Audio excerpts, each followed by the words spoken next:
welcome to another episode of the Weekly Wednesday Warrior, sponsored by PAL Card Games and Comics here in bright and sunny Port Ewan, New York. I am Skylar Hathaway. I'm Chris Potter.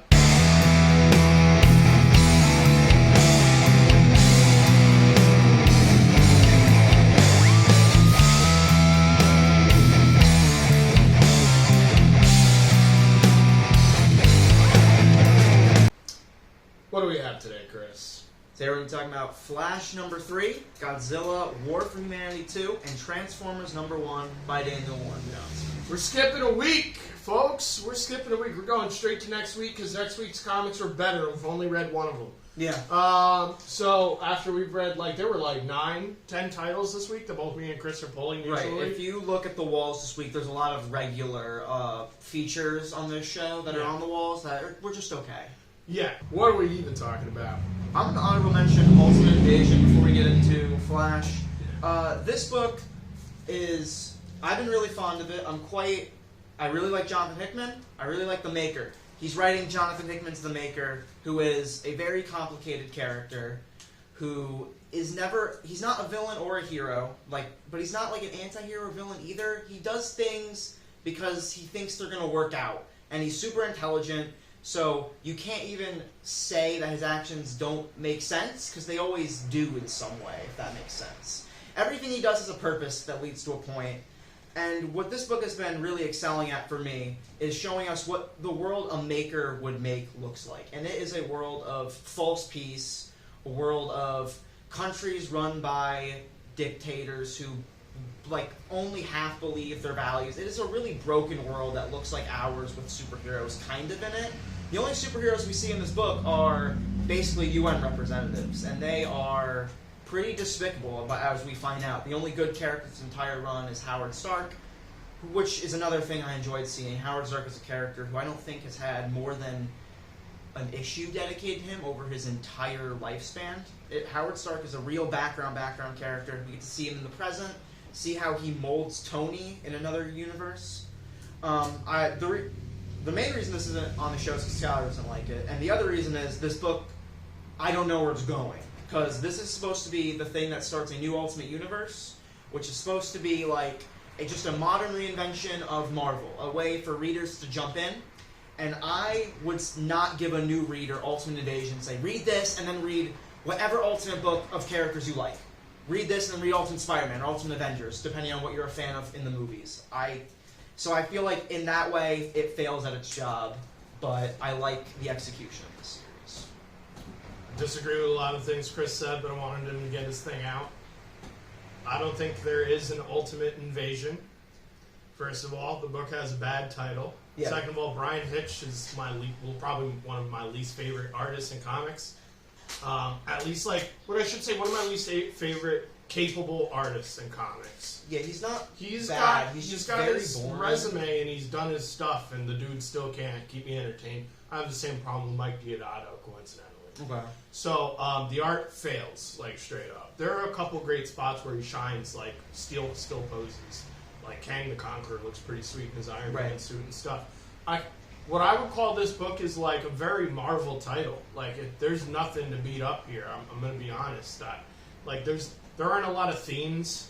They're moving. They're moving constantly. These 4 issues are moving. Because it looks like Hickman, kind of like what Chris is trying to say, trying to set something up, as usual.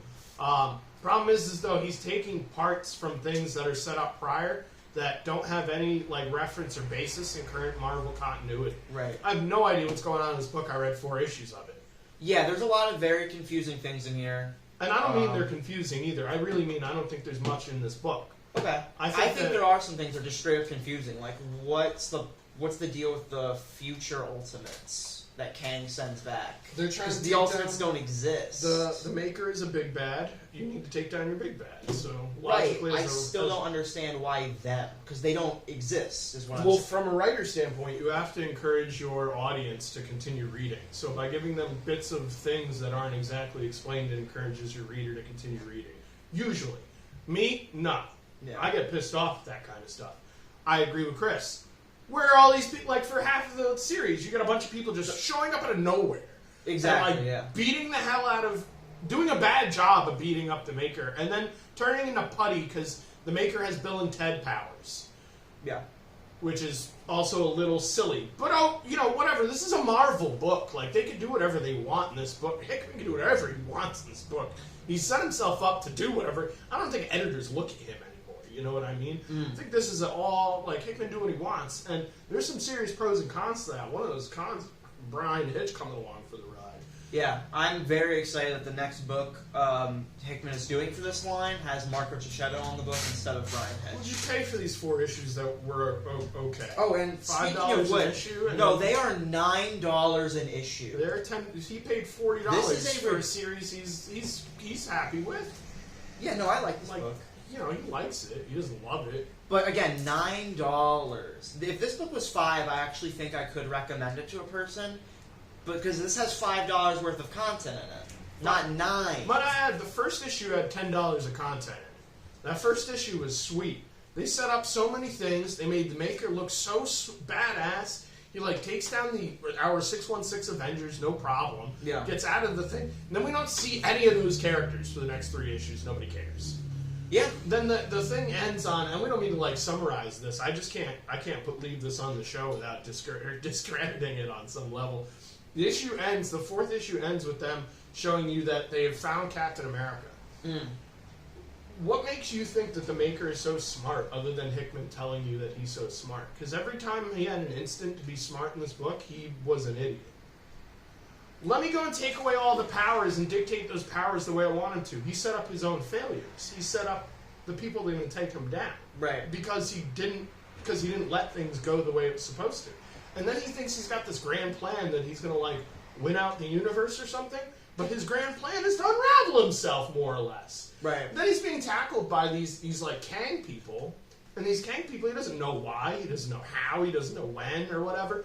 But he's planning for it. He's got lots of people to, like, show up and defend him and stuff. And still, like, the Kang thing acts as enough as a distraction for whatever to, like, they blow up his engine thing at the end there, right? They do something. He gets also, yeah, with the art in this book, I don't know what the hell is happening in half of these action panels. Yeah, it's very weak. So I like, oh god, I can't stress how much I disagree with Chris on this one. That being said, man, he recommended it. I read all 4 issues, and I can't stress. I think Chris is right in some way in regards to like this might be a fun title. This might have like a lot of like if you're a Marvel movie fan, this might be up your alley. Okay, yeah. You know, and it's got some real key like Avengers moments in it, and some really like powerful like, oh, you're a Marvel fan, you must like Fantastic Four. Let's take some of Jack and Stan's greatest creations and do something above and beyond with them and stuff. I can see the good parts of this book. It does not outweigh the trash that is $40 worth of comics. Right. Unfucking believable. Excuse my language. All right. Let me let Chris walk away so that he doesn't feel too beat up. Because I'm about to beat up the next thing he's bringing up, too. Yeah. We got, for my honorable mentions, I got 2. One of them isn't on the table here, and it really should be. I'm going to pretend like I'm holding it up over here. It's Blade issue number 2, or 3. I think it's issue 3 now, actually. This book is sweet, man. Elena Casagrande is doing the art. She's like a Stormbreaker. Okay, she's like a Marvel Stormbreaker. And so she's like, you know, graduating class type stuff. But she's been in the comic art for like 5 or 6 years. I was looking at something yesterday that I saw that she did, and I was like, whoa, I can't believe she's doing this.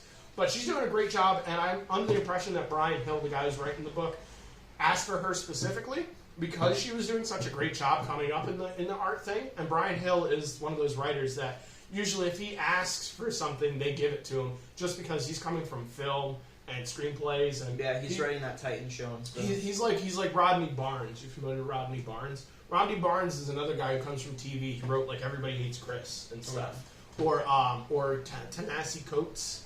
That guy's another TV Jeremy guy. Adams did a bunch of he does all the DC TV work. So guys. You know, some of these guys do a great job. Coincidentally, usually these guys who come from TV, I don't really like their stuff.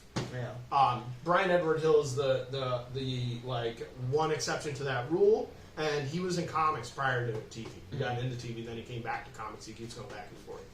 Brian Hill's written a lot of great stuff. One of the things that comes to mind is Killmonger. He did a 5-issue Killmonger series.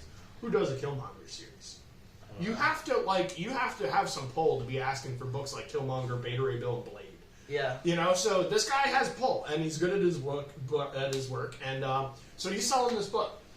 And basically what's happening in the book, without summarizing too much, is Blade has to take down some mythic, epic evil, you know? And he's having a hard time, and he's even pulling on a couple of the Marvel strings, which, like, in Blade books, that's not something you usually do. Yeah. But it's really rewarding right now because there's a Blade movie coming eventually. Maybe. And I'm going to put the hardest of maybes on that it's movie made. coming out. It's fully made. It's not. Oh, okay. There's not even a script anymore. That movie is in developmental hell. That's a sad story because they had a great actor slated for Ali. the guy who's going to play Blade. So I really hope that pans out.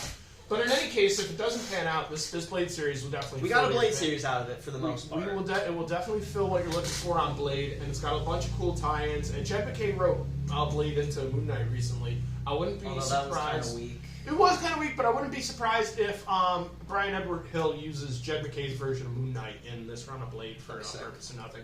Because when I say they're messing with like mysticism and stuff, Khonshu's right up that kind of alley. Yeah. So I really see that coming. Can't compliment the artist enough. Can't compliment the writer enough. If you like Blade, or you even just like weird Marvel characters and Midnight Suns, Ghost Rider, Wolverine type stuff, badass dude doing badass shit, pick that book up. It's a very Marvel title, kind of like Ultimate Invasion. Like, I'm not sitting here. It didn't make it as a show. I didn't hit up Chris and was like, Chris, you got to read this. Because it's not one that has a bunch of, like, themes and topics, and it's consistent, but it's more fun than it is, like, a piece of literature. Yeah, it's written like a TV show, so. Yeah. But a really good TV show. That wants you to read and keep watching the TV show. I'm pleased to hear that, because the only TV show I watched by Brian Hill I was not a fan of. He's not actually a good... I don't know that he has written any good television. I can't name any of the television he's written. He wrote Titan, which I really dislike. But, you know, when it comes to TV and movies, there are a lot of people in the way of you getting your ideas out. Whereas at Marvel Comics, the editors don't even do their jobs. So Brian Edward Hill has a lot more room to do what he wants on Blade than he does on the Titans television program. And, like... Honestly, people just excel in different things. Like, that Jeff Loveness guy wrote that Ant-Man movie, wrote some Rick and Morty episodes that are pretty good. You know how much of, like, Marvel TV Jeff Loeb is, like, responsible for, too? You know? Oh, and Daredevil, man. No, I mean, well, I don't know if he wrote any of that show. No, but he's the reason it exists. exists. He's written some shows, and they're not that great. Because it's TV. Again, you just don't... You gotta and like, what was he writing? Peggy Carter, I was Agents of Agents of S.H.I.E.L.D. Those are both shows, like, even if they're really good, I'm not gonna go out of my way to watch. No, well, I will if they're really good, but, like, Kevin Smith has directed episodes of The Flash, right? And I went out and watched those episodes of The Flash, and they weren't good. Yeah, no. And I love Kevin Smith. Like, it just shows, like, you can't get... You might think you're going to be able to do something. You get to TV, and they just tell you got to do shit the same as everybody. Kevin Smith straight up won't do an episode of Arrow because, like, he's written Green Arrow and doesn't like what they've done with that character. No, I'm surprised he even got on The Flash for similar reasons. Yeah. That being said, that's a perfect... Oh, I got one more. So that would have been a perfect transition. But we got to talk about Detective Comics for a second. This is issue 1074. Ram V has been writing this for over 12 issues now. He's doing a great job. The reason he didn't make it on the show... He's just doing a great job still. This one didn't progress this plot line almost at all. The art kind of lacked because it wasn't consistent with the other issues. The backup story straight up sucked. And it just was not what I was expecting after 2 months of Night Terrors. Titans last week restarted, got us ready, get us pumped. Nightwings restarted, got us ready, got us pumped. This book continued doing what it was doing and made no progression that I can tell. Yeah, this issue might be referenced 3-4 issues from now as like something important happened here, but this is one of those issues where the things happening in it aren't going to be important until he develops them further, which is a Ram V-ism that he does all the time, and usually pans out great. So 2-3 issues from now, I might be coming back to this going, yo, this was sweet, that moment when he did this thing or that thing, but not this week. Dustin Nguyen is on the art. Ram V, Dustin Nguyen, both people who have been on this show. Yeah. And we are not taking this book and putting it on the show. You can't take a guy like Dustin Nguyen and throw him like following up to people like Eddie Barrows. Yeah, if this was the first issue of Detective, and this was like their vision of a run, I think that would work. If we were going to be following Dustin Nguyen and, why am I blanking on his name? You just said it. Ram V's Detective Comics, I would be down. But just because we're in the middle of things, we've already established a visual language and tone for the series that, even though there's been 3-4 artists, it's consistent throughout these issues. There's like, we've talked about this before, there's like 3 artists in some of these books, and you sometimes don't notice the turn. Yeah, this is all Nguyen, which is cool. And Nguyen is very distinct. He's amazing, and he does a good job. But this book just did not live up to its own standards. I'll say, if you're a Dustin Nguyen fan, there's some good interiors in there, for sure. I can't stress how everybody did their job here. Just, they only did their job. It didn't live up to the standard that is already set. Consistent comics are something that is very important, especially in a long run. You want to keep things as consistent as possible. You drop that consistency and people are going to notice. I notice. Covers Sweet Nose by Evan Cagle and stuff. Yep. Continuing his run of covers, right? Yeah, he's been doing almost all these covers. And this was the closest book to making it onto the show, might I add. Right. It probably would have been if Chris hadn't convinced me to do Flash. One honorable mention we should both say is Batman Beyond, Gothic. Oh, yeah. Issue 3. Yeah. It was fine. It was a lot like Detective Comics. It was like, we need to pay the rent. We're going to pay the rent. Sorry, we got to pay the rent. So they paid the rent for an issue. Paid the rent for an issue here, Detective. I would not be surprised if, a month from now, both these guys are back on our show. Yeah. Doing good stuff. More than likely, this book's not going to make it back, unfortunately. All right, let's go. I don't Flash. know. It's very possible. I didn't go. Can I do the summary? Can you do the summary? Yeah. I'm going to give you the summary, about 2 sentences, I think. I think that's great. Flash is having trouble juggling his personal life and his professional life. Okay? Yep. First part of the summary. Second part of the summary. The Speed Force is broken, or throwing a temper tantrum. Something like that. And nobody can understand why, how, what format, what the deal is, what the reason is. I'll say, I think or Mr. Terrific knows more than we're led to believe in this issue. Yeah, I want to make sure I finish the summary before we even get into that, right? The only other couple notes I want to make are there are a bunch of jumping around. Crazy amount of jumping around. And it's a Flash book, so maybe that's consistent. We open the issue not even with the Flash. We got a couple of random speedsters that I'm not familiar with. The most one that I'm familiar with is Impulse, and I'm pretty sure he's from the future. So, no explanation or editor's notes at all. But we got Max Mercury, the fastest man on Other Earth? No. Third Earth? No. He's not even that fast, folks. And he's trying to teach Impulse probably faster than him. Kid's got a lot more energy, not nearly as old. So he's not teaching him anything. I can tell you what's happening. No. I read the book. I know what's happening. I don't need you to explain anything. They're running. They're embracing the lightning. Yeah. Embracing the light. Boom! They hit a wall. It's a buffalo. All right. I'm trying to summarize this. I'm not trying to get into it. They're jumping around. We got Impulse and the Blue Flash. We got after that. We go back to Wally. He's having a lot of personal problems. Then we skip to his wife for a second and starts hearing music. She's going insane, obviously. And then we go to his kids who are running around the school, and they have a super powered friend. Yes. Which is nice and coincidental. And how does that even happen in public school? What's the chances of that? But okay, kids are running around. Superpowered kids are running around this public school willy-nilly. Okay. There's the son Jay is talking to some Ant-Man dude. Yeah. Okay, skipping that because that goes nowhere. Okay, then we go. Got the kids, got the speedsters. Jay Garrick and his girlfriend are fighting monkeys, gorillas. Flash is fighting monkeys, gorillas. Yeah. Everybody fighting monkeys, gorillas. We don't know what the gorillas are doing. No idea. Flash is working for Mr. Terrific. Mr. Terrific's hiding something from Flash. Flash is hiding something from Mr. Terrific. Doesn't seem like something either of them would do. Wally's a very honest person. Best of us kind of guy, right? Friends with Dick Grayson. Friends with all these people, right? Yeah. Why would he be secretive from his wife, secretive from his kids, secretive from his... I mean, I know Heroes in Crisis happen, so they've set up his ability to not know what the hell is going on in his own life. Right. Maybe that's what's going on, is he doesn't want to acknowledge something he doesn't understand quite yet until he can understand it more. Yeah. But that's, like, that was the big... He should have got out of Heroes in Crisis that, no, dude, you asked for help. Like, come on, man. All right, anyway. Mr. Terrific lying. That's not a Mr. Terrific thing. He's fair play. Yes. That's not, and he's not telling Flash the truth here. So, Mr. Terrific, I don't know that was an appropriation of that character. But we end on gorillas are succeeding in whatever they're doing. Yeah. Flash is going to have some problems with the Speed Force because there's evil, scaly alien man coming out. Yeah. All right. That's my summary, Chris. Go ahead. What do you like about this comic book?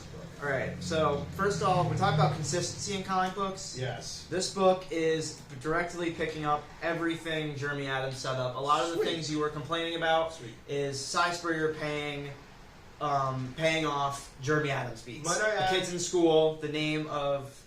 The whole beginning of this book is the end of his run, which is...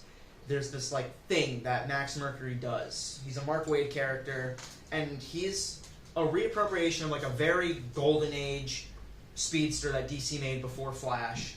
And what Max Mercury does is he's, like, the Zen person of Speed Force. He's one with it. He believes in, like, becoming one with it. So what he does is, like... Right here. This is real important. I want to get this one out. I don't have much knowledge of Max Mercury, but from what I know of Max Mercury, I was trying to be an unassuming comic book reader of this comic. Jumps into the comic, sees why I'm reading it, sees why I'm buying it, stuff like that, right? I know who Max Mercury is on some level. Okay. But Jay Garrick is older, if I remember correctly. He's the first Flash, right? Jay He Garrick. is. Max Mercury, to my is... knowledge, wasn't meant to be a Flash. Yes. He was He's more like still not a Flash. He's just a fast dude. He's Impulse's mentor, basically. Mark Waid introduced him as, like, this fun story. Mark Waid created Impulse as well. Yeah. This guy, he travels through time every couple of years to reinvent himself, get a better understanding of the Speed Force. He's just stuck in this time for a long period of time. That makes the beginning of this make more sense now as well, because they introduced him as several different people. Yes. Confusing the hell out of the reader and no editor's notes. Right. And that's... I would say that's an editor problem. Huge in this book. If there were 7 editor's notes, I probably would have been on Chris's team over here. There are so many plot points in this book that I'm thrilled to hear are coming out of the prior Flash. Somebody should have said something. My first note is Cy Spurrier Flash fan, because this book is paying off like 50 Flash beats that I'm excited about. He's more of a Flash fan than he is anything else in that book. Because I don't know that any of those other characters are written that well. But the Wally's pretty consistent. Yeah. And like the book ended with Impulse deciding to join Max on this journey he's taking on, the Jeremy Adams run. Right. So that's where we start, because Max and they have like a relationship that's been built up over time. He's his mentor. Max was dead for a long time, and because of all these retcons and reboots, there's only been like 3 or 4 times they've even gotten a chance to meet up again. Yeah. So Impulse is trying to gain time with his father figure, who's even more so than Barry or Wally. Yeah. And then they run into this barrier, and you're kind of summarizing this again. Yes, but I'm just talking about stuff I like. One of the major themes of this book is like there's a. You sense the theme in this book? I think so. Okay. I think they're building towards like love. I think that's the theme, and like we're talking about breakups a lot because there's like his like kids and his wife and stuff. Yeah, we're doing something. He does. Because Grodd does something at the beginning of the book. I don't disagree with you, but you're digging. I want to put that out there. Because the only mention of love is real cheesy. Flash is about to leave Linda, whatever her name is. Yeah. And he's like, how long am I going to love you? And Linda's like, you're a fuck piece of shit. Go away. So there's a lack of love going on, but there's also an enunciation of love because Wally's like, or the narrator, who we don't know is anybody. We have an unidentified narrator. Is like, yes, Linda loves Wally, and Wally loves Linda, and they live a wonderful life. But, so I don't know what I'm getting to is like, and the gorilla makes fun of him for having like a breakup moment too. Which kind is of, probably but the funniest joke in this whole thing. Maybe that's what I was getting to. He says this line about breaking up. I think he's talking about. Are you single? Yeah. I think he's not talking about... I think Gorilla Grodd, because he's tapping the Speed Force, knows more than Wally does about what's happening, and he's talking about the Speed Force. We're setting up rifts in all parts of Wally's life. Why is Wally such an idiot? Why is he? Yeah. He's I've like never read he's him like as a an hick. idiot. He should be, kind of. He's like... Okay. Dude's a mechanic, not a scientist. He gets, like, how many times has he fought Gorilla Grodd? He got by Gorilla Grodd in this issue.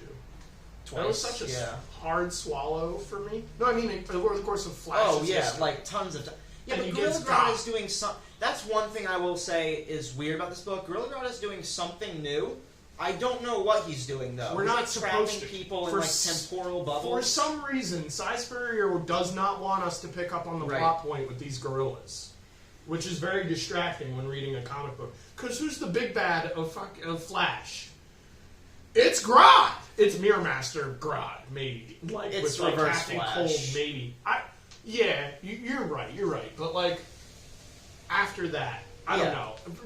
Gorilla Grodd for many more years than Reverse Flash. How about that, right? Gorilla Grodd came before Reverse Flash? They're around the same time. Or, alright, what They're do I like know the about same Flash? In any case, man, Reverse Flash is a way difficult, more difficult opponent than smart, like, Psychic Moment. Yeah. And not only that, he's, like, personal, too. He knows who Barry and Wally is. He fucks with their personal life, which is why I enjoy Reverse Flash stories. He, like... Sure.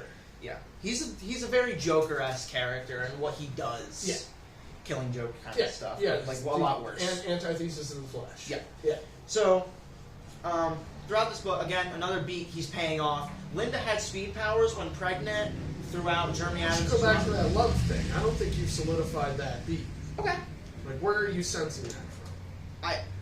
Well, scrap the term theme then. I think this is, like, maybe a theme. Something consistent they're doing throughout this book is all parts of Wally's life, all these things he loves are rifting, or becoming rifts to him. They're breaking apart. His relationship with Linda, the Speed Force, his job. I guess he loves his job. Okay, I was gonna say, I don't think he loves Mr. Terrific, but he might love his work. He's a mechanic. He gets paid well. You know, he gets to support his family. Linda mentioned she wanted to work, and then Flash was like, well, I'm doing the job pretty well. Yeah.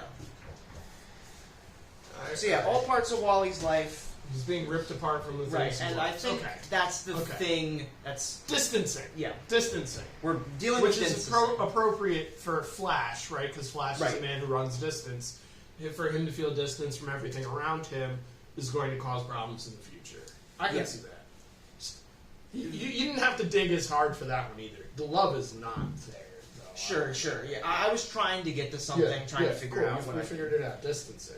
And yeah, there's even a line about that. He's like, my name's Wally West, I'm the fastest man who ever lived, but you'd be amazed how much time I spend catching up. That's a lot of what's happening in this book.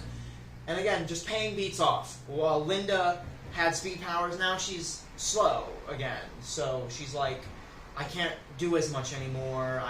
And she's kind of feeling it for the first time in the relationship that, like, oh yeah, I'm the only non-powered person in this family. We've not had a lot of time with the family Wally is set up, because we established them very close to Flashpoint happening, and then Flashpoint happens, and then all the stuff with Heroes in Crisis, and blah, blah, blah, blah. We're now doing this, like, Linda becoming distant from the family in this first time. I feel bad for her. I think that was the most powerful part of this book is Linda. And talking about... As soon as you see the kids running around her, and you know Flash is doing that already, and then you're like, oh god, she's surrounded by a bunch of speedsters. She's not really living a life even. She's moving in slow motion constantly. And you further find out she's had experience being a speedster. And imagine operating at that efficiency and then having to go back to being a normal person. Wally even says something like that, like... I'm surprised she's not suicidal or something. She fucking might be. We might be doing like a postpartum depression type story. She's losing her shit for sure, because I don't know if this was a payoff of the Jeremy Adams run again. No, the music thing is... That's mad we're weird. setting something new up. That was as confusing as the gorillas running around putting people in bubbles. Yeah. What's happening in this comic book? A lot of Flash... We got buffaloes, bro. Yeah. So, and that's... We have buffaloes in the Jeremy Adams run? No, that's... is Max Mercury a fan of buffaloes? He's from the Wild West, Okay, Mark He's Waid from the 1800s. He mentioned something like that. Okay. That it's like an aboriginal thing he would... Like some sort of aboriginal god he would have had a relationship to. Makes more sense when you said the Wild West thing. That makes sense. What else am I going over? This was a very Flash book. This was like, if you're a Flash fan, pick this book up. That's why I could agree with Chris, like, putting it up here. It also had a Dan Mora cover, so, like, I'm a little biased here. But it includes the Speed Force. It's got Flash's family. We see almost all of the Flashes except for Barry. I don't know where Barry's at. I don't really care. Yeah. We got Gorillas. We got some quippy Flash stuff going on. And we've got an ongoing plot that's all around Wally West, surrounded completely around Wally West. Being catered by other characters around Wally West, but at the center is the man, our hero, the Flash. Yeah, and I want to speak about the art for a little bit, because it's not great, but there's a lot of interesting things to talk about, because we're doing some weird stuff with it. First of all, while I don't love it, I think more than... Most art I don't like, I feel like takes me out of the book. This art, I can look at and say, I don't love it, but it's setting up a tone that I do think is important. Because there's a couple beats in this book, and that Cy Spears talked about, and we're doing a little bit of, like, a horror thing, sort of. We're setting up some, like, spooky stuff happening. I feel like you shouldn't. I feel like we should try not to mention things that we've pulled from other sources. In the book. Because, like, knowing that Cy Spurrier has talked about his plans on this book is good and exciting and all, but if somebody picks this up off the wall, they should be able to, like, get excited for the second issue without having to go on Instagram and finding out. Sure, but I feel like those beats are in here, because there's a lot of weird Show me things. some horror moments. Give me I some think the horror end of the book, that guy pulling apart and becoming this weird... science fiction alien from that. Okay. I'll give you one moment in the whole book. Is splash pages in a weird dimensions, really terribly drawn. Yeah. There's like digital spiders that look like they got Photoshop dropped in. Yeah. And like a really half-assed way of doing like word content and letters in the background of the splash page. It was awful, and it was trying to scare me. Yeah. But it seemed more alien science fiction to me than horror. Okay. But that's what Chris is trying to say here is Deodato has this natural ability of dark, foreboding, shadowing, like get you to like second look at something because there's so many shadows. Much like Skylar, I really like that scene with Linda, and it is mostly because of Deodato selling the misery, selling the mood. Yeah, I can't take anything away from Deodato. I just don't like the guy's stuff. Yeah. He's a great, capable artist, just like Dustin Nguyen. I wouldn't put him on a Flash title. This is the last title I would have put this guy on. No, but I next to like a manga book. Like yeah. I'm not going to put Deodato on like One Punch Man. Right. And besides that, he's doing some weird things with the layout. Because some weird gutters where it's like there's like a middle composition and then the panels will run off into little panels that continue. He does that all the time. Oh, I did not know that. This is how I read this book and was like, Deodato is not doing anything different than he's done in the past. Deodato is he's established his language a long time ago, and he's been doing it every book that he does. He's like, basically, honestly, he basically just lays panels in a grid. It's kind of cool. Like, he'll lay down this grid, and he'll go, okay, this part, block this part, this part, and then block this part. And then the rest of the grid that he doesn't use, he'll utilize with like background to make it further. And that's a lot of the credit I was giving him was I thought that was building to something thematic eventually, and it was. It's not because it's just his visual language. Yeah. So what's cool is like what you're telling me is you actually like Deodato in this book. Yes. But you've been also not that big of a fan of Deodato for a while, and his moments of shining are the things you're talking about. And I'll mention Flash historically has had a hit or miss run with artists. This is a book that does not get talent on it very consistently. I think in the last 10 years, this is the first time a newcomer is not writing Flash. Yeah. Flash is a lot of people's proving grounds, and while we've gotten good books out of it, it doesn't make me excited to read a Flash book. This book, I was excited on the lead-up, because I like Cy Spurrier, and Mike Deodato was a name I knew. Giandomenico came out of Flash, right? He did, but that was mostly his first work. Well, what I was... Get my words out here, Chris. Sorry. What I was going to say, kind of like what I said about last week, and Daniel St. Pierre, like, Flash was essentially Giandomenico's like, training ground. Yeah. He got to do a lot of the stuff that he'd be doing on other titles at that title. So now he can take that and he can go other places like Joker where he fits a whole lot more. Or Batman the Knight where like that was really cool what he did with that, even though it was a chaotic line, it still fit. And even like Williamson as a writer, like he was Training doing Ground some indie stuff. But Training Ground, Bitterroot and stuff. Yep. And now Williamson has. I'm not gonna talk about Williamson. So I'm just gonna shoot him down here. So we're gonna move over that. But he is a big writer at DC. He is definitely getting work. Note that none of his titles made it on the show. Yes. Not a single one. Yeah. Do you have anything you want to keep going at this? I don't have any notes that are worth saying. I think I touched on everything I wasn't going to in the summary. Sweet. So the pipes beginning to play with Linda was weird. The gorillas not having an actual story going was weird.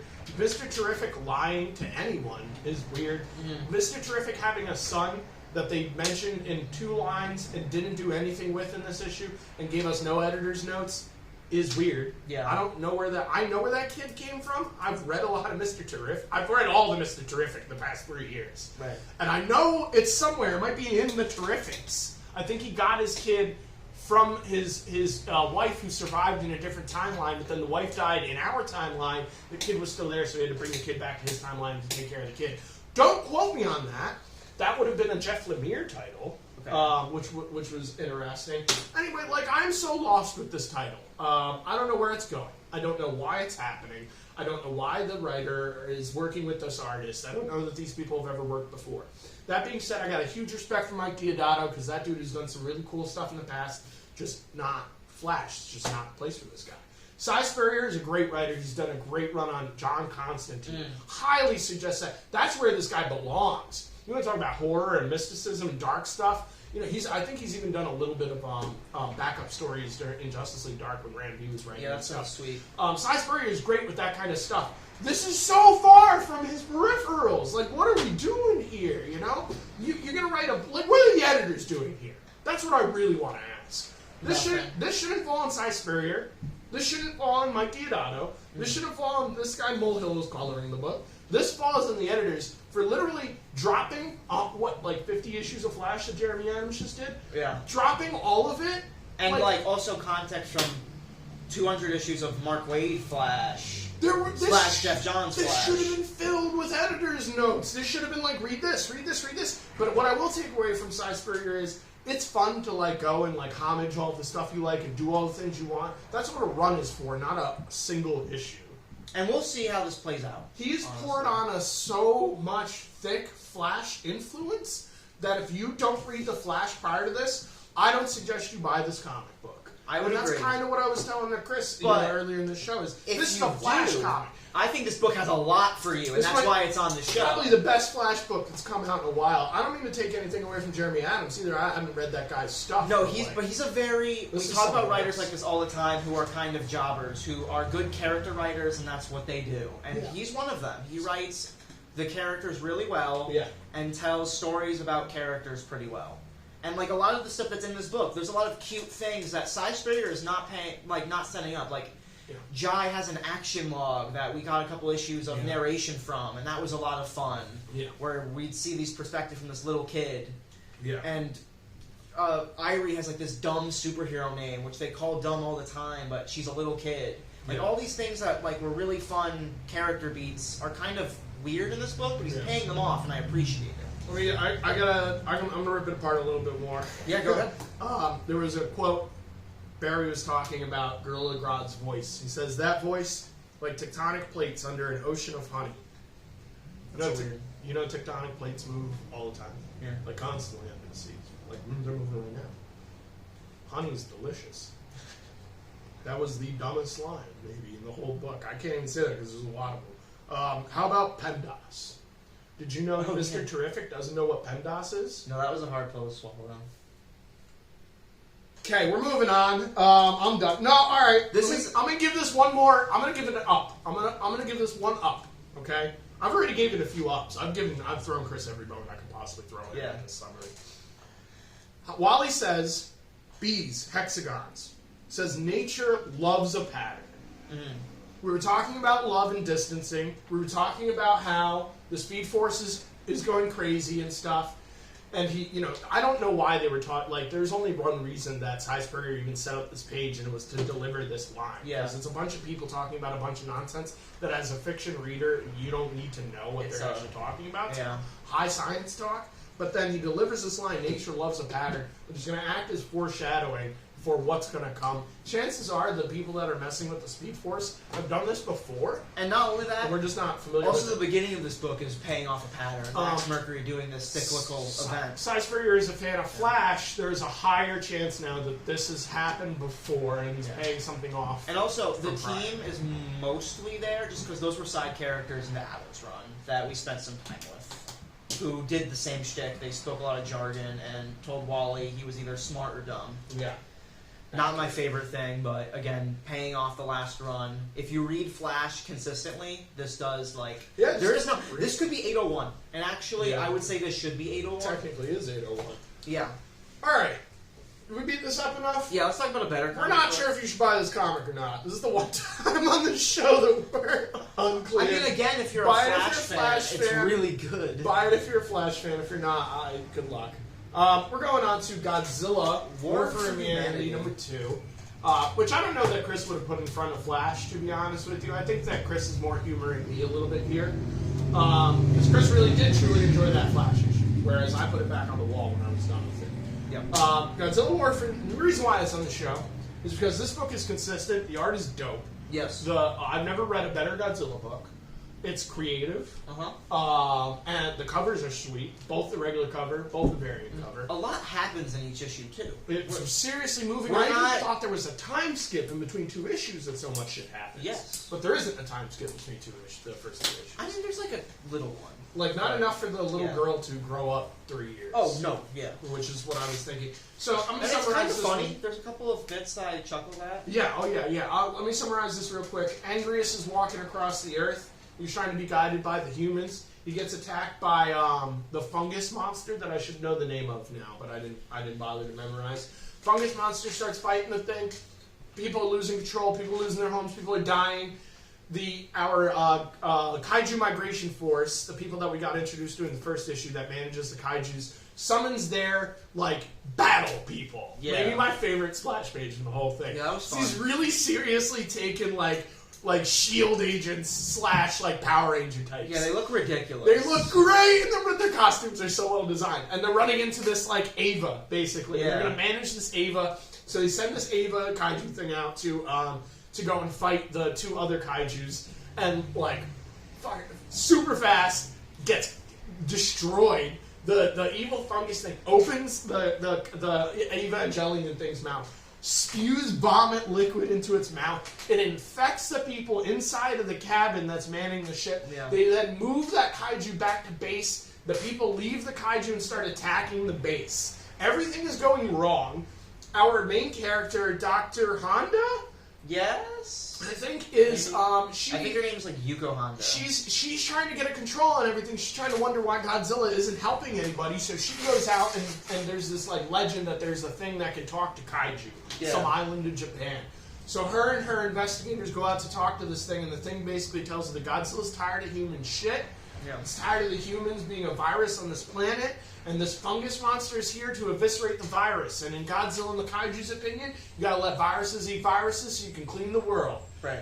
So she walks out of there no! My savior, no! Meanwhile, her mom's trying to call her, trying to tell her to calm down and be realistic and stuff, and her mom's not making any sense. She's not making any sense. Her daughter's making the most sense out of all three of them. Her daughter's asking the right questions. She's along for the car ride for the whole time. She just came back from her grandmother's, Dr. Honda's mom. Maybe even learned a little something from being a more realistic person from her grandmother in the process of that. Anyway, we go off into... our Dr. Honda kind of has a panic attack after talking to this kaiju thing. Yeah. Goes off into the woods to calm herself down, and she gets tapped by the Mothra twins. You know much about Godzilla lore? I know the Mothra twins, cool. Which was I've seen them. It is very strange. You go watch the Mothra movie. There's these little tiny, action figure sized Mothra twins who summon Mothra. Yeah. There's not supposed to be a whole lot here, so let's not tear this apart too much. Anyway, they show themselves to Dr. Honda, and they're like, Dr. Honda, we want to help you out. The dude you just talked to doesn't know what he's talking about for some reason. Don't know why he's maybe he represents some form. Maybe he's inserting his own opinion into Godzilla's. But in any case, Mothra's like, Godzilla doesn't feel that way. Godzilla's just got better stuff to do right now. He's got a kid. So we're gonna help you out. We're gonna send Mothra out to get Godzilla to see reason. Yeah. So that's what we cut to. Last 4 pages of this are very properly spent. We get Mothra coming in, great speed lines, opening up that splash page, I'm sure. And Mothra's going to attack Godzilla, and they're fighting a little bit. Mothra's trying to like knock the sense out of Godzilla because this is how kaijus communicate. Right. They fight like any other animal. And then the like little mini Godzilla kid is also like shooting rays at Mothra, which is adorable and terrifying, all in the same stuff. And that's where we end on the perfect to be continued note that you can end the comic on. Mid battle, you want to know what's going to happen next. Drop the looks like mic. Godzilla's gonna beat Mothra. He's like shooting his ultimate attack right at him. It looks like it's gonna hit. We don't Is know Mothra what's down? going to happen. This book, I read like 8 comics this week, and then I read this comic, and I went, I should just stop reading comics. Like, why am I even bothering to read Moon Knight, City of the Dead, and Avengers 5, and Batman Beyond 3, when I can read this Godzilla title and go, that was fun, and the art was dynamic, and everything was great, and I don't have a complaint, and there's no editor's notes need to be there, and he's doing so many interesting things with characters and kaiju. Dude. Yeah. What the hell, man? What the hell? Andrew Maclean and Jake Smith aren't like a married team, man. Like, I pulled this Blunt Force Trauma book out because I wanted to show you guys Jake Smith's other work. I got this from the retailer. He's got some really dope stuff. Like, Jake Smith is a capable comic creator all on his own. Well, honestly, you know? it's those and so people... is Andrew Maclean. Like, he did the variant cover, which looks sweet. Right. These people know comics. They know the medium. They know how to talk to each other. They know how to sell an image, sell a story, and a slew of images. Can I say the same for the 4 people we were... Can I say the same for Brian Hitch? Maybe, sometimes. Yeah. Can I say the same for Mike Deodato? Yeah, not in Flash. Maybe in Detective or a darker book. Any Batman. Cy Spurrier? Yeah, he can definitely do it. He's written a whole bunch of stuff that's really, really responsible and stuff. These guys know their medium. What was the disconnection between these 2 comics? Editors? Maybe. There's no editors. I mean, honestly, what this book is doing is it's not asking you to read 100 think a lot about Flash before you go into it. Yes, also.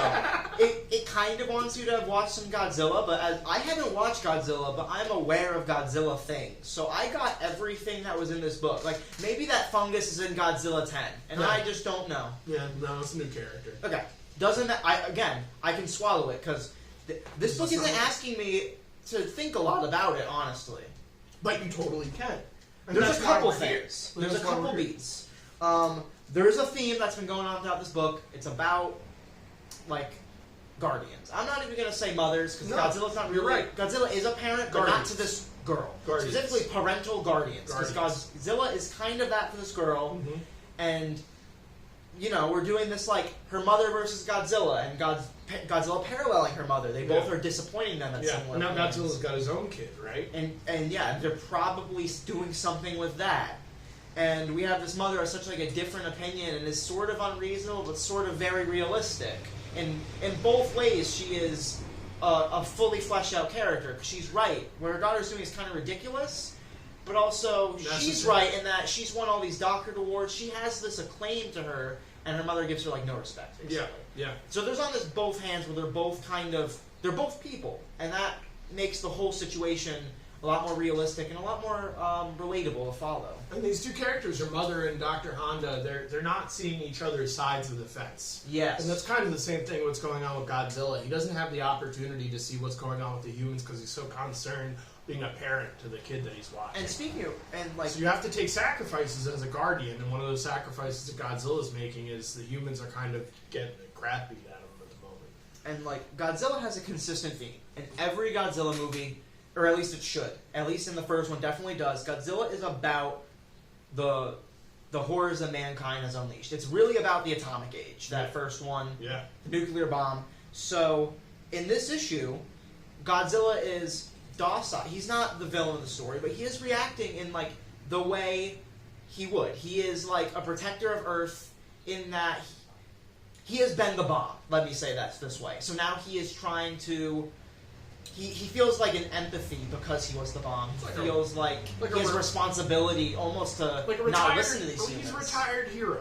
Yeah. In a way, you know, and he doesn't want to be bothered. He wants to go and live his life out and do his thing, but... He's got a kid now. But, you know, that kid's not going to survive maybe if this giant fungus plant comes and spews vomit into its mouth. Right. So this is going to be a bigger problem than just for the humans, I'd imagine. Note that this thing has been attacking kaijus the entire story, right? I want to talk about kaiju migration.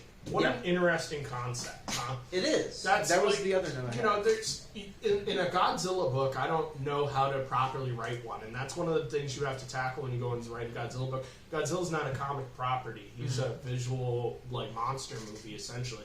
So in a Godzilla book, though, what is your audience going to want to see? Bunch of giant kaiju's fighting each other, cool action and stuff, right? Yeah, we think that, but a lot of what these books, movies do is reset the status quo.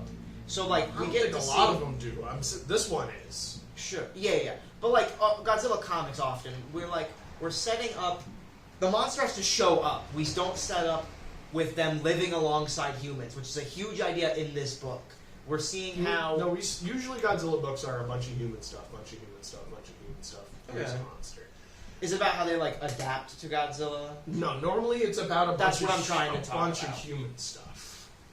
Okay. Like, I can't stress that normal Godzilla books, Godzilla's a monster, he shows up, he wrecks the day, or saves the day. That's what I mean by resetting the status quo. Okay. We're living in a world where these monsters are just around, and we're treating them like bison. Yeah. Where we're like, alright, these are their migration paths. Yeah. Stay away from them at these times. Stop the trains so we don't run them over. We're living in a world where kaijus are a known fact of life. We have all these programs to deal with them. Yeah, part of Instead of having the big return of Godzilla, the return of Mothra, they're not coming from the sea, they're around. Yeah, we don't have much. There's, like, schedules that we know. Yeah, we save the politics and the Democrats and all the Republican nonsense and the talk and all the nonsense because you don't need it in a Godzilla comic. Right. As much as they've been doing we get the action scientists who all these programs are already in place, and now we get to see what they do. And everything looks cool. Everything is drawn so gosh darn cool that even in the bits where they're just talking people stuff, you get to watch these, like, awesome facial reactions, cool designs. The panels are filled. Absolutely filled. Everything. There's the details of the construction of the buildings. There's color on that whole page. There's almost no white, and it's because it lets the colors sing. Yeah. I'm not even going to go back into it. Watch the first one when we talk about Godzilla. I talk all about the color theory on display in this book. I like that they compared kaijus to the perfect storm. Yes. Which is so true. A perfect storm is an act of beautiful, majestic storm. Yes, an act of nature. And in this book, like Chris was just saying, they are part of nature. They are part of being a human. They have task force to deal with kaijus. Such an interesting concept that these people are managing to live on Earth while there are monsters attacking every day. Right. And if you're a Godzilla fan, this is paying off movies and movies of that original Toei series. How many times have we asked that question? Like, how does this even function? How does this work? How do humans even still live in Japan? Or even in, like, Batman?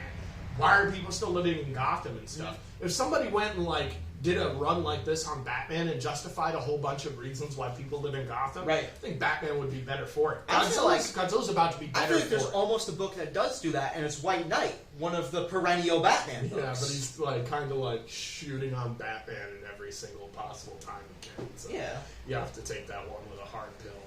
But it's so good. But anyway, or at least the first 3 installments are pretty good. The first 2 installments, skip the Harley Quinn and then read the Batman Beyond one.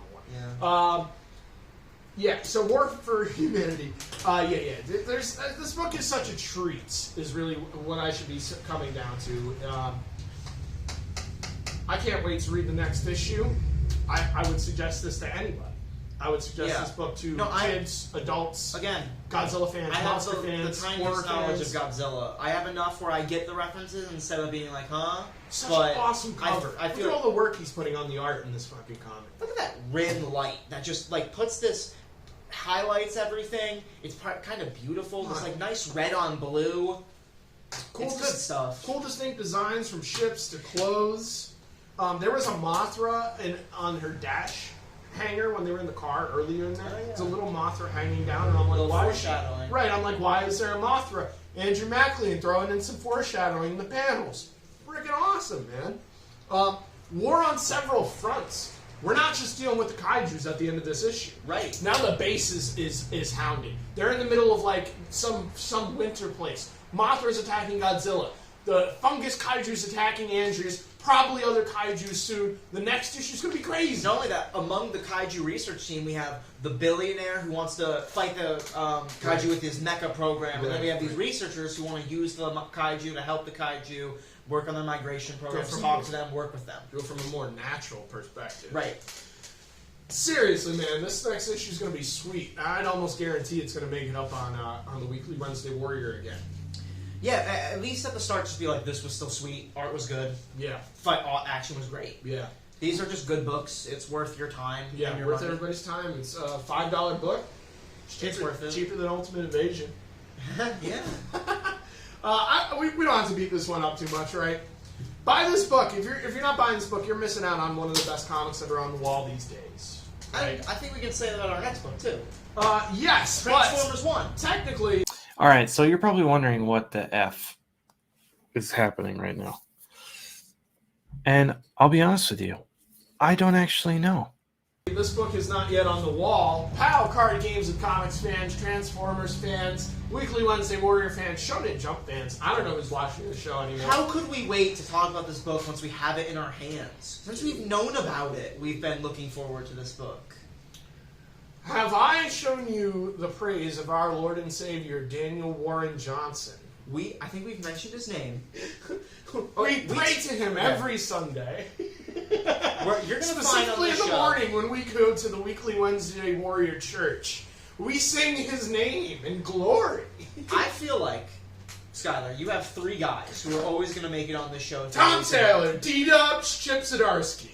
No, I was going to say Tom King. There's Zdarsky books you've never read and will never read. Yeah, I think it is Tom King. Yeah, but I think you are going to read Chip Human does Target. something in my peripherals that makes it. Okay. You know, and I'm not Tom afraid King to- just did Wonder Woman because I told you it was good. You read it. Tom King, Yeah. you're not going to I read didn't put 2 Gotham on Marvel this 2 show. in 1. I didn't put Gotham on Did you the read show. that book? No. That shit is good. I believe it, but I didn't put it on the show. I read Penguin and I didn't put it on the show. Okay. I read, what was the one, Rorschach? I read some of Rorschach. I stopped reading it when Frank Miller got introduced. Yeah. Tom King is good. He's got the Alan Moore thing going, though, the Grant Morrison thing. He'll write, let's say you got 10 titles. You got 10 titles. 2 of them, not for me. Yeah. They might be good. They're not for me. That's okay. Wonder Woman, I was expecting to be one of these titles. We can't talk too much about Wonder Woman. We got to move on here. We didn't talk enough about Wonder Woman, so if we get into it, we're going to get back into it. It was one of those titles that's like, I was going to ignore it because it was going to be a Tom King title that was not for me. Turns out it's not for me, and he made it for me anyway. How do you do that? How do you do that? How do you do that? All right. By the way, D-Dubs did it again! He did it again! 2 weeks in a row. Well, it wasn't. That was last. Skip a week. D-Dubs goes and sells a book that I would never pick up. I would never spend money on this stupid effing product. Transformers sucks. D-Dubs goes. what was the last DS book you did? I can't wait to read 20 of these. What? You said you did something 2 weeks ago? What I was saying is 2 weeks ago I got wrapped into a book I would never spend money on ever in my entire life. 2 weeks later I get wrapped into a book I would never spend money on in my entire life. Both of those weeks, both of those books, best book I read both weeks. Yep. We're done. Summary's over. We're going home now. Alright, just kidding. We gotta... I really want to talk do about our this. justice here. Yeah, you just read it. You're fresh in your brain. Let's go, Chris. We open up. Shit's Do crazy. you have notes for this? Because I would prefer if you did it. Oh, yeah, I got notes. Yeah, all right. Again, I just read it. I don't We have... go crazy here. I have some thoughts. I don't have notes. We go crazy here. All right, Transformers, right? We're here, page 1. You bought this book. You paid $5 for it. You're expecting Transformers stuff. You're going to get it. We open up. We got this kid. His name is like Pete or Spike or Spikey or Pizzy or something. It's Cowboy Bebop. It's the kid from like the normal Transformers movie and stuff. And he's with his dad, and his dad's drunk, and he's trying to get his dad out of a hospice bar or whatever, and it's not happening. By or the whatever. way, already, we're doing something with war. Because, I think at least, because the first page of this book gave me real Vietnam vibes. It's that chopper in front of that lowering sun. Which to me screams like, what's that movie? Maybe it's Full Metal. There's an image, maybe it's Apocalypse Now actually, and it's that classic 70s helicopter in front of the lowering sunset. We get this guy, he's wearing army green, something happened to his friend. The kid knows, but he's a drunkard now. This is probably why you should be doing the summary. But anyway, I'll continue from there. Yeah, totally missed that little beat. His dad's a veteran of some level. And we're dealing with We're under the impression that kid's brother died or something like that. Like, there's a reason this guy's in a bar drinking his sorrows away and stuff. So Spike's there trying to get his dad at the bar. It's not happening, whatever. He meets up with this girl on the outside of the bar. It's, I forgot what her name is already. It doesn't matter. Who cares? This is a great book. So we jump into this van, and then the van, the girl's van, they're driving to go and, like, do graffiti somewhere. I think they're going to Stargaze, which is very... Stargaze? Gaze, yeah. Look at stars. Oh, yeah, Stargaze. Okay, they have like a telescope. Right. They're fiction fans. She's on the front of her van. She's got some like medieval stuff there. They're both talking about wanting to escape reality. So they look at stars and they talk about their dreams. This kid wants to go to space. The girl wants to be an artist. This is really good beats that Chris picked up on that I should be including in the summary, but I read this days ago. So anyway, they're looking at the stars and stuff, or they attempt to go look at the stars. Boom! Crash landing, right? Things already there, maybe? Yeah, the ship is there. Tectonic plates shift out of nowhere. Over smooth honey or whatever they say in Flash. The mountain crumbles and they find the ship. That was a harder swallow in this book, I'll admit it. Like the way that these plates kind of shift. We find out Jetfire, when he went to go find the Transformers, caused a collapse. They don't see Jetfire go in, but that's what caused it. And I think we see that as the audience. I'm summarizing, so I'm missing some panels here. Yes. Jetfire, one of the Transformers from the Void Rivals book, comes down and shows up and shakes things up, trying to wake up his brethren. While at that same spot, we have our two theoretical human heroes stargazing. Thing breaks down, they fall into a portion of the ship somehow. That's where I found the hard swallow. Like if you're on top of a mesa, of a canyon or whatever, right, and it falls, you're gonna fall into the rock. Somehow they fall into the ship's like rocket housing credits. But this is D-dubs. We're gonna continue on. So they're in this thing, and they start to like hear noises or whatever. And Spike's like, "Yo, I'm gonna go check this out." So him and the girl go and check it out, and it's Starscream, and he's waking up, and he's being a jerk, like people tell me he's supposed to. It's a massacre, is what it is. We're getting there. He wakes up. Yeah. He wakes up. Well, Jetfire wakes up. Jetfire wakes up Starscream. Starscream wakes up, and he's like, "Nice, all the heroes are down." Boom! Blows a hole in the first hero he sees. Jetfire's like, "Bro, what are you doing? You can't just go and kill other Transformers!" Not just the first hero he sees, it's fucking Bumblebee. Oh, I was getting to that. Okay. Chris is jumping my beat because he's so excited about this book, and I don't blame him. I'm excited about it too. Transformers, for God's sakes. Alright, boom! There's a Transformer dead. We don't know who's there. We don't know what's gonna happen. Jetfire's trying to get him to like calm down. Starscream's like, "This is a war!" And then, boom! We get a clothesline from freaking Optimus Prime out of nowhere. Dude's down. Jetfire's like, "Whoa, dude, what are you doing?" Then Optimus picks up Starscream, gives him a freaking a suplex into the bottom. Alright, now we got another Decepticon awake. One of the dudes with the tape that pops out. Soundwave. Pops the tape out. Tape's going to like go at Optimus, and like another one of the Autobots is alive and like can't tell you who that one is. Takes out the little dog tape thing, and so they're all fighting and they're trying to get things under control. And Jetfire's like, "Whoa, this is not what I meant to happen," and stuff. And then things start getting really out of control because the humans are now in danger and they're running and stuff. Not only that, the Decepticons are waking up quicker than the Autobots. They fastly becoming a lot of them. And it kind of goes by turns. It's like Decepticon, Autobot, Decepticon, Autobot. So the Decepticons have the first turn in the fights, you could say, right? So the Autobots have a disadvantage. Not only that, but one of them just died, right? Or at least we're led to believe one just got plugged as soon as Starscream wakes up. Yes. So, Starscream, here's where you can cover something up. Why did Starscream and the other guys start running away? They do not. Optimus runs away. He notices. Okay, so the Decepticons and the Autobots aren't waking up one and one. Decepticons are waking up way quicker for whatever reason. So Optimus sees all the Decepticons still asleep, still needs to be reformed, still need Energon or whatever. He's like, "Put them in my trailer. Put them in my new form because they get Autobots." Yes, put the Autobots in my trailer because he just got his new truck form. Like, we're moving quick. This is a retcon of Transformers. We're doing everything at once. Yeah, we don't. So need they get their truck and they get all their like. Assume they have it. So that's to every other Transformers person that's ever read a Transformers thing.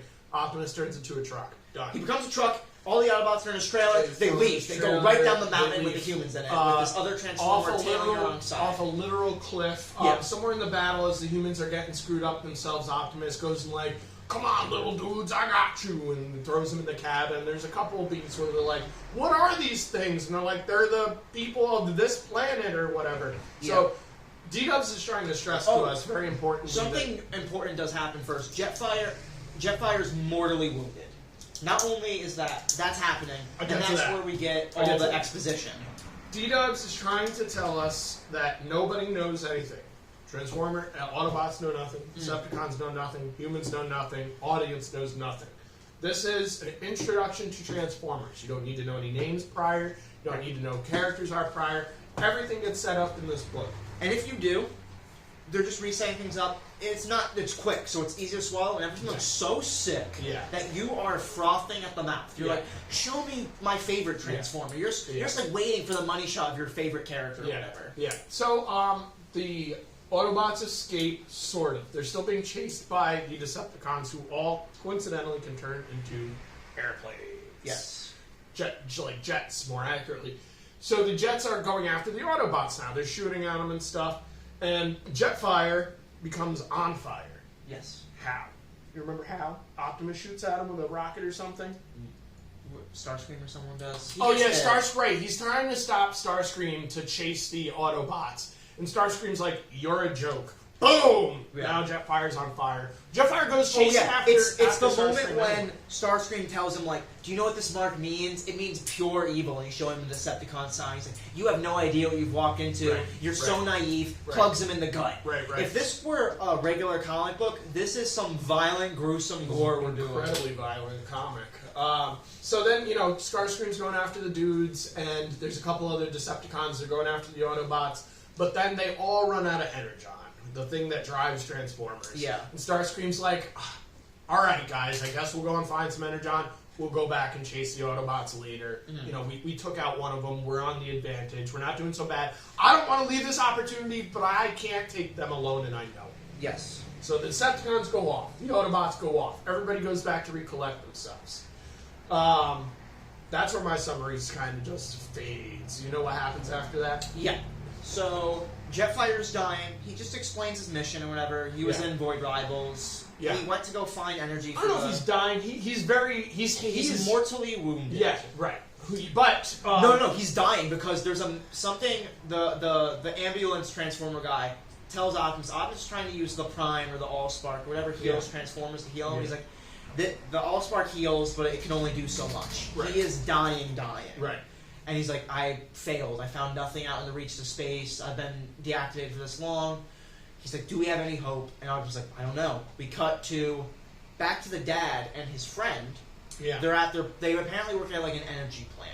Yeah. Because they leave work. The guy tells him, "Hey, I appreciate you and like love you and stuff, like as a friend." And he's trying to tell this like Vietnam vet he appreciates him, but you gotta like take care of your son. And we'll give some more importance to this character too. Back in the bar, when our main character left to go and eventually meet up with the Transformers, he picks up the drums. There was a guy. The father leaves with the son, but then they go into two different parties. The son Spike goes with his girlfriend or whatever, and then this father figure, drunk, gets picked up by his coworkers, and then go into work. They mentioned that it's like 10 o'clock in the morning and he's already hammered.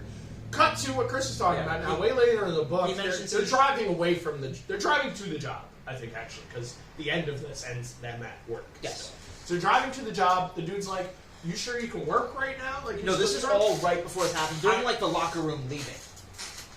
Oh, they don't even get to leave. We see him in the car for a little while, though, on the way to the job, right? Yeah, maybe a panel or two. A panel or two of them talking about it. Just early on. Talking to each other. Yeah, okay. And what they say in the end is, like, "I appreciate you gotta take care of your son, you're..."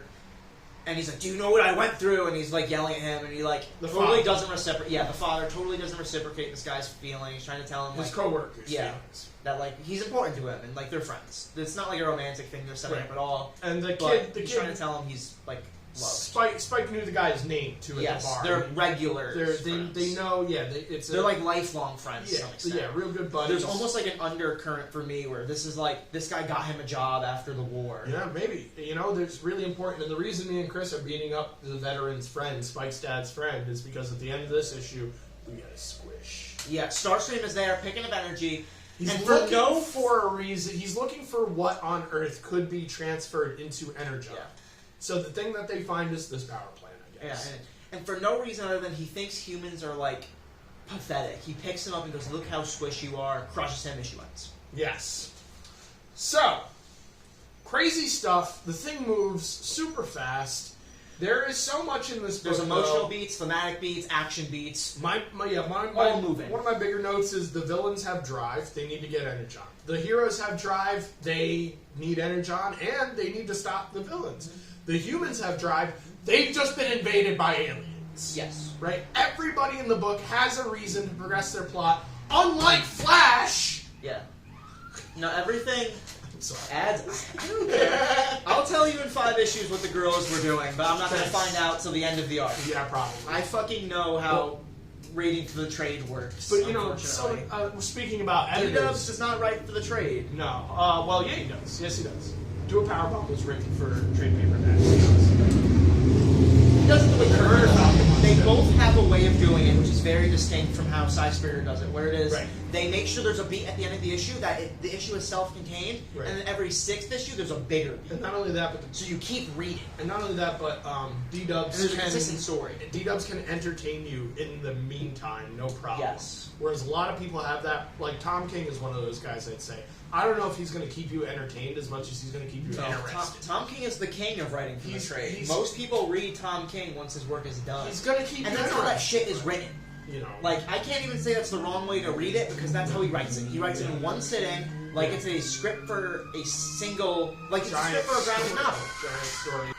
So we got, everybody's got drive. Everything looked cool.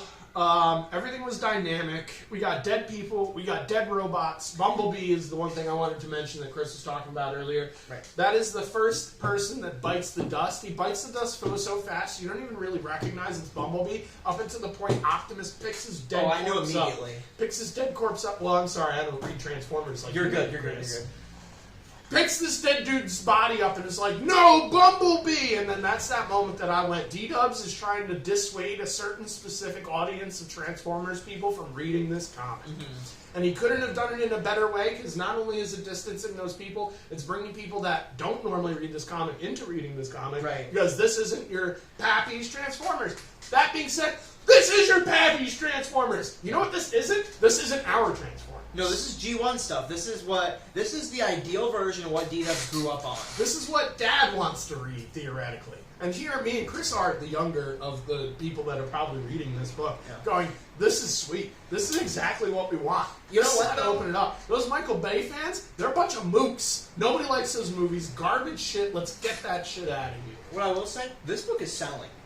D-Dubs has an install base, and it is working on this book. And now it's the hype of the Energon universe, what Kirkman's doing, what D-Dubs is doing. Everything is accumulating into, this is going to be the top seller of the month by far. This is going to sell, I think the projection for this book, and what is already sold, is like 300,000 copies. Daniel Warren Johnson has created such a name for himself in comic books that he is selling Transformers like it is Star Wars. We have not seen this sort of enthusiasm for a comic since Keanu Reeves wrote a comic and since Star Wars came back to Marvel. And what I'm really trying to say with Daniel Warren Johnson is this man has built a audience that is dedicated to anything he puts out. Yes. And so he can take that audience and bring it literally anywhere. And those people will show up. We mentioned before, this is the second of 2 books Skylar would never read.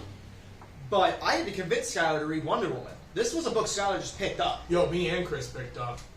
Well, let's not give credit where credit's due. Chris was signed on to this book before it came out, too. Yeah. This is a book both me and him have been waiting since it got announced. We are not You own a Transformers toy? I do. You own one Transformers toy. I was those fans, like couple a little Transformers kid. toys. I don't own a single Transformers toy. I like giant robots, though. But also, this isn't like Transformers. If they were writing a comic for me, it would be like the 2008 cartoon. Theoretically, they wouldn't have killed Bumblebee at the beginning of the issue. Yeah, and I have Bumblebee toys. I don't give a shit though. Yeah, no, this is the way you open it up. And not only that, like we're almost getting a nuisance out of the way because Starscream mentions like Bumblebee's role is to be the weak one. He is to be the almost the audience surrogate. Besides the human. Yeah. Okay. We talked about how Cy Spurrier sold a comic book. He's like, I'm introducing horror to Flash. Here's how D-Dub sells a comic. I guess there's going to be suplexes. That's what he fucking said. I've heard more than one person say that is what sold them on this book. I think the selling on this comic is that he wants to write a Transformers story for the people that enjoyed the movie. Okay. I think that's more of the selling point. Because you got to, from my perspective, you're going to do Transformers, you have to sell this book to the dedicated fan base that exists. What I mean by sell them on the book, I mean like you have to draw them out of their homes to buy this comic book. They're already dedicated people, they're willing to do it, but why are they going to do it, right?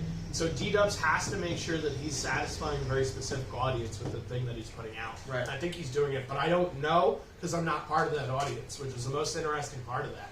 Similar with Do a Powerbomb he did, he brought a bunch of people into wrestling comics that have never watched wrestling, period. No. And maybe became wrestling fans after watching Do a Powerbomb. I know that Chris over here is more encouraged to look at wrestling and stuff after reading the book. And he was already, like you had an appreciation for it. Now you have a bigger appreciation for it. I would say right? So, I don't... Mike Spicer, huh? Yeah? Mike Spicer, let's go. He's coloring the entirety of this book and he's doing a great job. This is an independent team who's doing whatever they want. Mike Spicer is doing like the same shit. Yeah. These two are comparable colorists. Very comparable. Comparable art jobs. Yeah. One from IDW, one from Image. Can I stress to me and Chris? Chris said once that he wasn't that big of a Batman fan. He's not a Batman fan primarily. I think he's a little wrong there. I think he is a Batman fan. I like just that. Not primarily. Yeah. But you said like in one of our shows you were like, I'm only picking up Batman books because they're coincidentally the good books on the walls and stuff. Yeah, don't go out of my way with Batman. Then you go and pick up Batman and Robin. I love Simone Demille.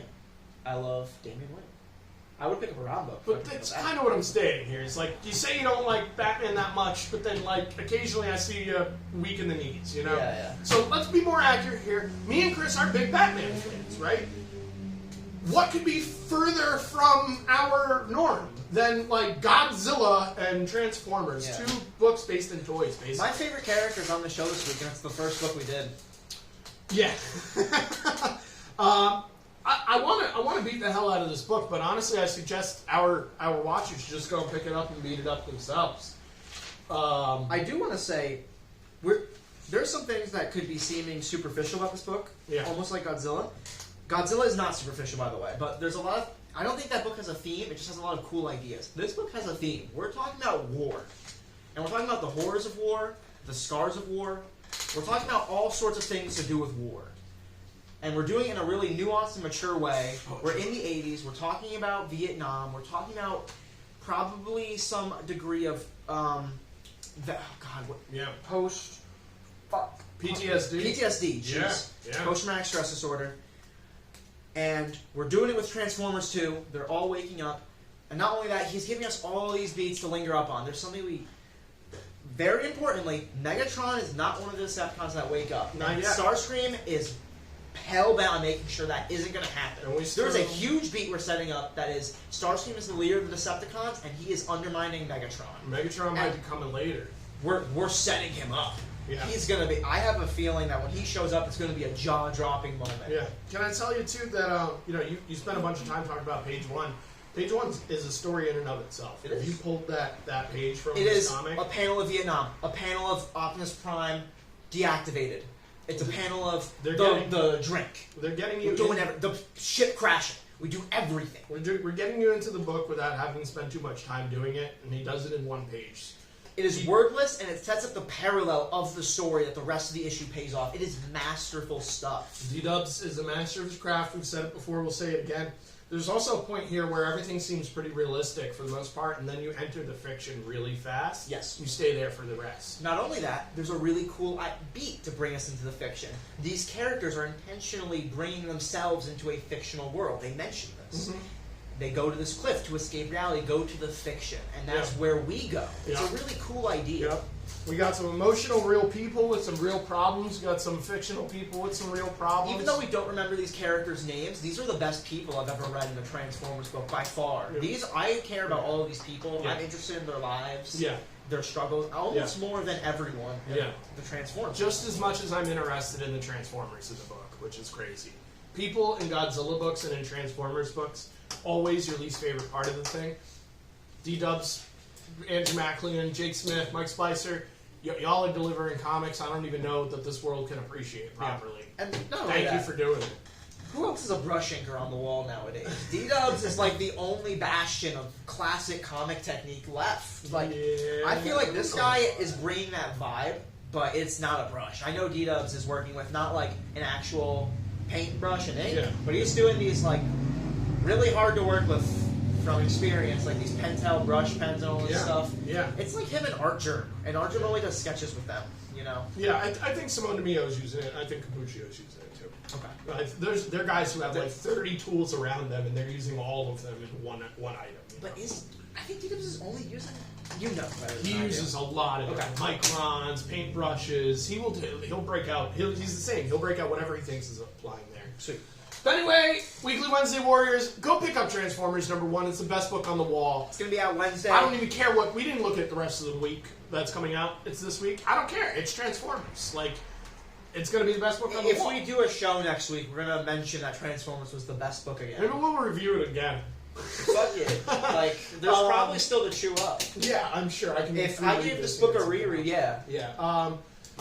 Pick up Flash if you like Flash. Pick up Detective if you like Batman. If you thought the rest of the issues were good, it's worth picking up. Pick up Godzilla War for Humanity if you like comic books. Again, Period. if It's you've- a great comic. All the books that have been on are continuing the quality they have been. Even Avengers, the On last issue some is like level. the same level as the On last some one. level, they are continuing. They're at least keeping the story going and Yeah. staying relatively So consistent. if you're already reading these books, check them out. If we haven't sold you on them, except for Godzilla and Transformers, we're not going to be able to. If you like- These are must-reads, I feel like, and they are fucking franchise property books.